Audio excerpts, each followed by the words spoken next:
గబగబ వడ్డించుకుంటూ వెడితే నిజంగా అక్కడ కడుపు నిండకుండా ఉండిపోయిన వాడు ఎవరైనా మళ్ళీ అన్నం కోసం పిలుద్దామంటే పలికేవాడు ఉండడు. ఇది పెద్దలైన వారు కోరుకున్న అన్నదానం కాదు. అందుకని వడ్డించేటటువంటి వాళ్ళు ప్రధానంగా జాగ్రత్తగా ఉండాలి. మేము చాలా పెద్ద పెద్ద పెద్ద పెద్ద సేవా సంస్థలు నడుపుతున్నాం అన్న వాళ్ళందరూ కూడా రామాయణం నుంచి ఈ మాట నేర్చుకోవాలి. అందుకని పెద్దలు కోరుకున్నది ఇది కాదు, అలా వడ్డించమని వాళ్ళు చెప్పలేదు. అందుకని జానపదులైన రమణ మహర్షి ఒక మాట చెప్తుండేవారు.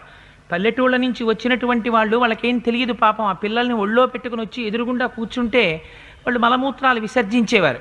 ఆ పల్లెటూరి వాళ్ళకి ఏం తెలియదు, ఎదురుగుండా కూర్చుంటే మలమూత్రాలు విసర్జిస్తున్నారు, భగవాన్కి ఇబ్బందిగా ఉంటుందని వాళ్ళని వెనక్కి కూర్చోపెట్టి పట్టణాల్లో నుంచి వచ్చిన వాళ్ళని ముందు కూర్చోపెట్టేవారు. భగవాన్ అనేవారు, ఏమి మీరు పుట్టినప్పుడు మీకు తెలుసా, జ్ఞానంతో పుట్టారా? మనం అమ్మ ఒడిలో మలమూత్రములు విసర్జించలేదా?